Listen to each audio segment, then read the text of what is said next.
Ya, pemirsa, Kejaksaan Agung Republik Indonesia menangkap Sabtu tersangka baru dan RS juga sudah pernah diciduk atau ditahan. Dan kali ini Kejaksaan tidak memberikan toleransi sedikit pun bagi mereka yang terus berbuat gaduh dan melakukan tindakan pelanggaran. Dan kali ini fakta telak dari isu ijazah Pak Jokowi yang semakin terang benderang rekan-rekan. Bahkan kedua tersangka diantaranya sudah sowan langsung ke rumahnya Pak Jokowi.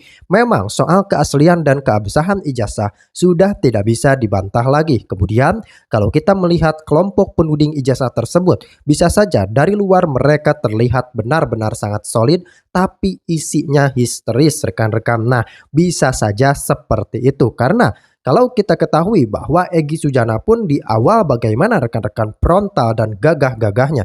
Tapi di ending rekan-rekan bisa menilai sendirilah bagaimana endingnya itu.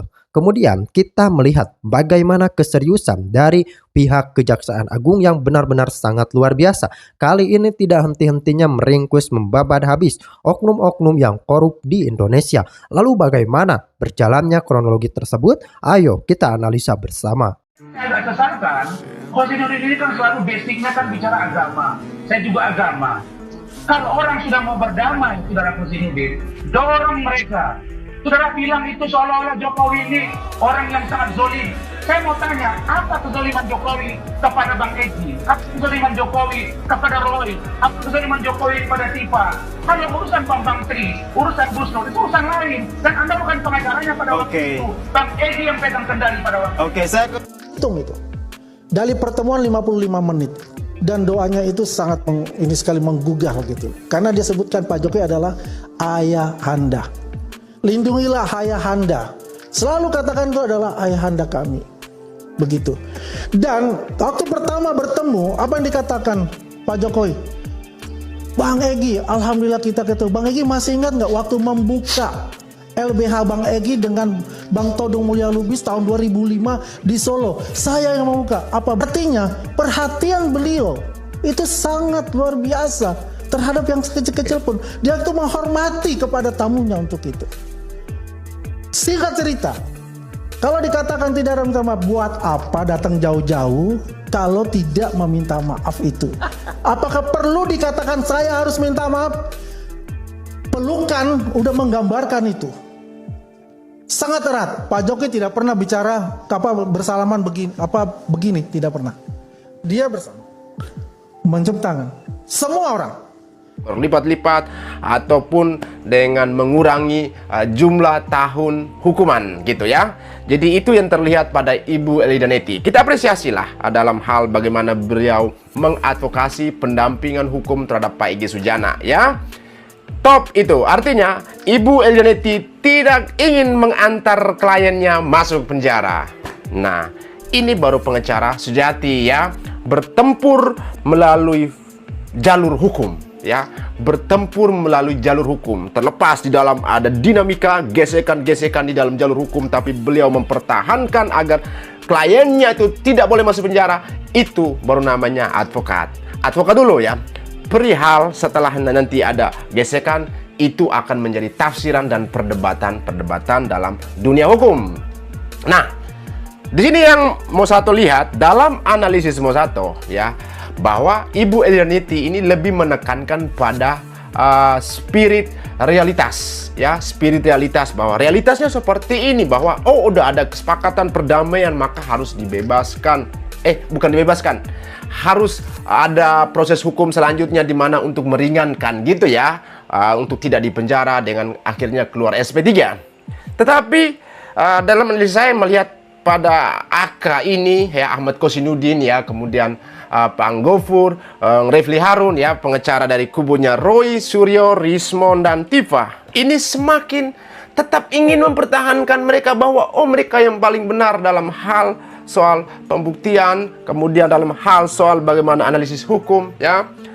Kan mudah bahwa membela klien ya, artinya agar klien itu tidak masuk penjara gitu loh, dibebaskan dari jeratan. Tapi ini kelihatannya ya rasa-rasanya ini mau mengantarkan RRT secepatnya ke dalam penjara, teroris ini masuk penjara gitu loh. Jadi ya itulah konsekuensinya pro kontra dalam dunia advokasi ya teman-teman ya.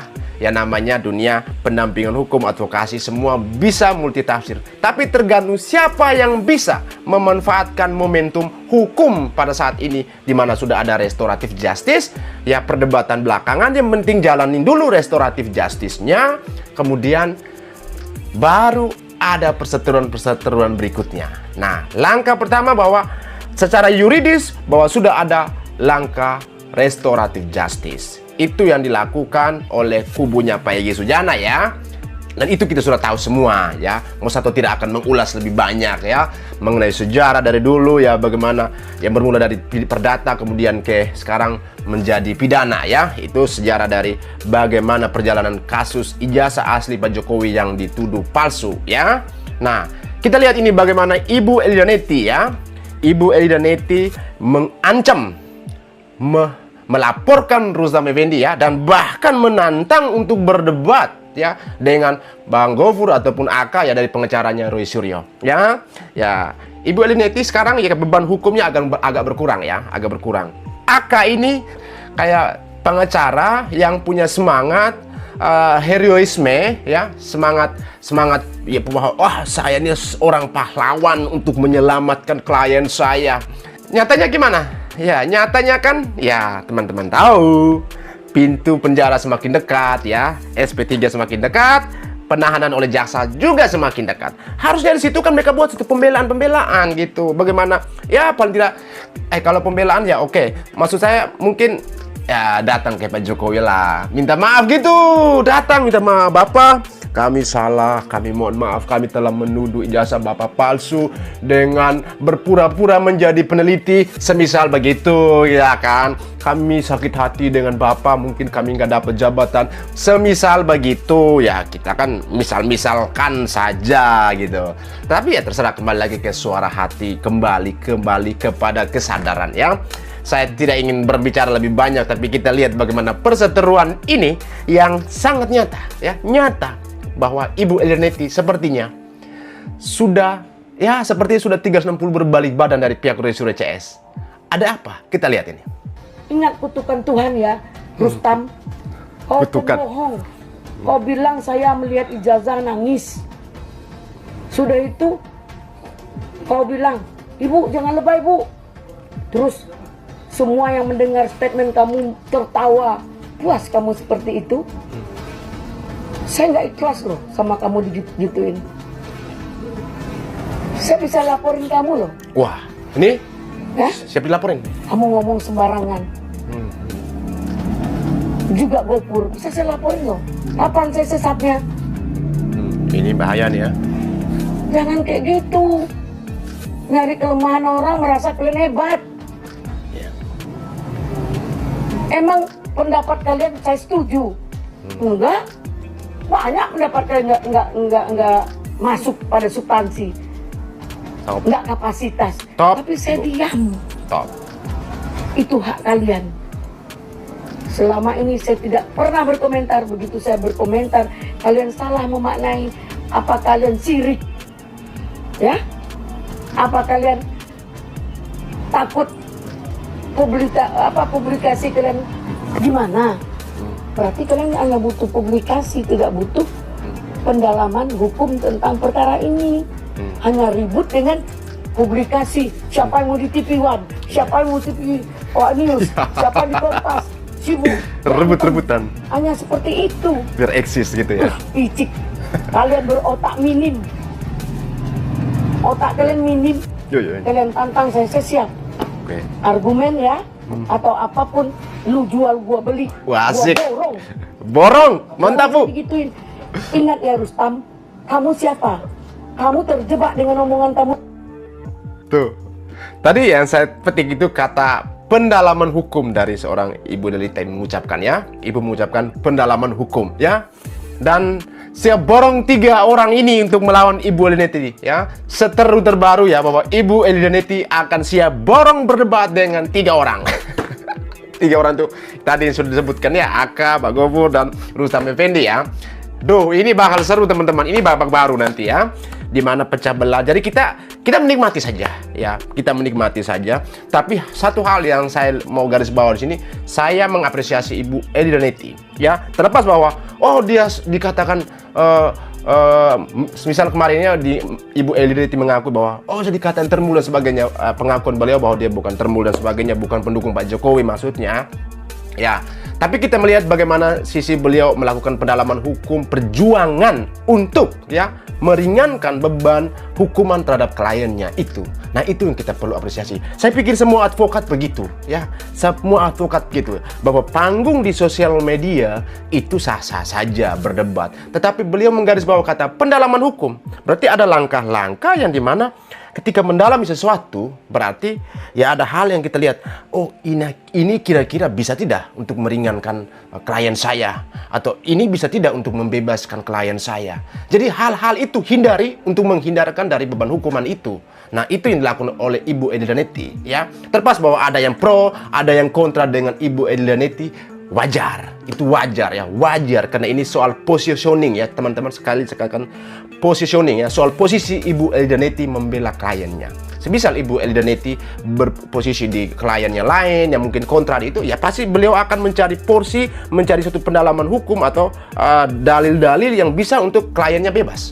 Itu yang kita lihat bagaimana perjuangan seorang advokat, ya, seorang advokat dalam hal mendampingi kliennya, pendampingan hukumnya. Tapi hal yang saya tidak terlihat itu terjadi pada Aka, ya, Bang Gofur, kemudian ini Bang Refli Harun, ya. Jadi mereka tuh orang-orang hebat yang dalam hal berbicara soal hukum, ya, soal teori, soal pasal-pasal dan sebagainya. Sekarang bagaimana caranya? Jangan mendatangkan masalah baru gitu loh. Ini kelihatannya saya lihat mereka datangkan isu baru, hal saling kait-kait. Akhirnya apa? Tersangkanya ini, ya, kliennya itu menjadi tidak aman, ya, menjadi tidak aman. Teroris ini, ya. Prinsip dari Ibu Edi Daneti inilah membuat kliennya itu aman dan bebas dari jeratan. Itu yang dilakukan oleh beliau, ya. Sekalipun, ya, ada hal-hal yang salah, yang dalam hal ini, ada Bang Egy ini salah, Bang Damai Rubis ini salah, pernah gini-gini melakukan fitnahan semisal gitu, atau pencemaran nama baik dan sebagainya. Tapi Ibu Edi Daneti mencari celah nih, ini bagaimana agar ini diringankan. Nah, ini yang dilakukan oleh Ibu Edi Daneti. Itu yang patut kita harus contohi, ya. Bukan contohi, boleh dicontohi. Maksudnya kita pelajari, karena di sini kan kita berbicara soal fakta yuridis, ya. Fakta yuridis di sini, ya, pasal-pasal yang berlaku. Ini dikaitkan dengan pasal ini. Jadi wabarakatuh. Selamat siang, salam sejahtera, Om Swastiastu, Namo Buddhaya, salam kebajikan. Yang terhormat Pak Tri Kapit Medmas, Pak Febri, serta rekan-rekan media yang saya hormati. Syukur alhamdulillah, mari kita panjatkan kepada Tuhan Yang Maha Esa, Allah Subhanahu wa taala, karena pada kesempatan siang ini kita dapat berkumpul dan melaksanakan press conference, di mana dalam kesempatan hari ini menjelang akhir tahun 2025, kami dari Kejaksaan Agung Republik Indonesia ingin menyampaikan capaian kinerja Kejaksaan RI periode tahun 2025 dalam rangka keterbukaan dan transparansi kepada publik apa saja yang sudah kita lakukan sepanjang tahun 2025. Rekan-rekan media yang saya hormati, ingin disampaikan terkait dengan press conference ini, kita fokus kepada ini dulu, ya, apa yang kami sampaikan. Nanti di luar itu bisa di suasana yang lain dengan doorstep atau apa. Baik,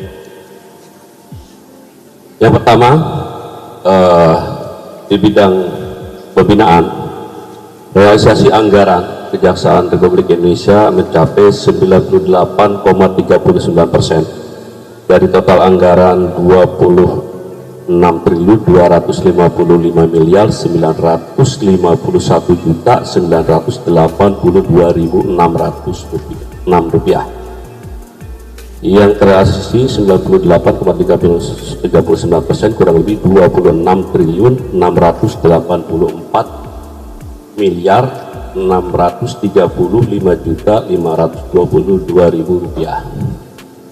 Nah, terus terkait dengan realisasi penerimaan negara bukan pajak, ya, target PNBP Kejaksaan itu targetnya 2,7 triliun di tahun 2025. Berhasil kita pulihkan kurang lebih 733% dengan total PNBP kita 19 triliun 848 miliar 156 juta 431.992 rupiah. Jadi melampaui target kita. Jadi 733% target kita. Ini total keseluruhan seluruh Indonesia. Nah, kegiatan yang kepemimpinan kiranya itu, yang lain nanti saya bagikan. Di bidang intelijen, capaian pengamanan pembangunan strategis PSN dan PSD di 2025 di Direktorat 4 ada 177 kegiatan, kurang lebih anggaran yang dilakukan pengamanan proyek strategis ini ada 395 triliun 557 miliar 874 juta 627.646 rupiah. Itu untuk tingkat Kejaksaan Agung. Terus di Kejaksaan Tinggi ada 1130 kegiatan dengan nilai anggaran yang didampingi itu 191 triliun 229 miliar 255 juta 168,99 rupiah. Dan terkait dengan tangkap buronan, kalau tabur istilahnya di kami itu, dari tangkap buronan selama periode 1 Januari sampai 2 Desember 2025, tangkapan tipikor sekitar 30 orang, tangkapan non tipikor 40 orang. Total tangkapan di Kejati itu 74 orang. Sedangkan Kejagung sendiri tangkapan tipikornya ada 29 orang dan tangkapan non tipikornya 35 orang. Total tangkapannya 64 orang. Terkait program Jaksa Mandiri Pangan, ada 17 kegiatan Deskoordinasi Peningkatan Devisa Negara melalui bidang intelijen. Di kegiatan ini ada 608 penyuluhan hukum, ada penerangan hukum 713 kegiatan, dan juga ada Monep Jaga Desa, juga PAM Dana Desa. Untuk PAM Mandiri Pangan sendiri kita ada 4 program Mandiri Pangan yang sudah kita lakukan, penanaman padi di lahan-lahan yang bekas sitaan negara, salah satunya kalau nggak salah di Kabupaten Bekasi.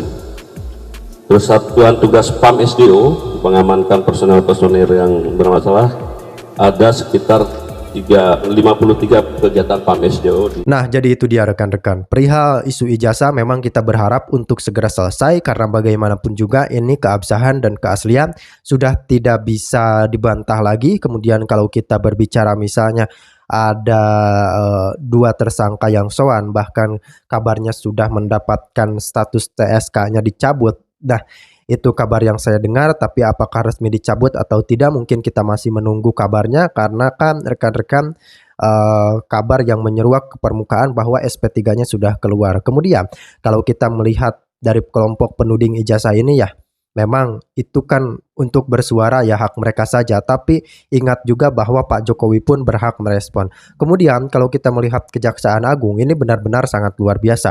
Bagaimana mereka dalam memberantas korupsi, membabat habis oknum-oknum yang korup, ya ini adalah track yang bagus untuk Indonesia. Bagaimana kita harus memang menghindari sebisa-bisanya, sepinter-pinternya menghindari perdebatan-perdebatan yang tidak relevan. Kemudian kita kawal nih pemerintahan Prabowo Subianto dan juga Gibran Rakabuming Raka, terutama dalam hal membabat habis korupsi.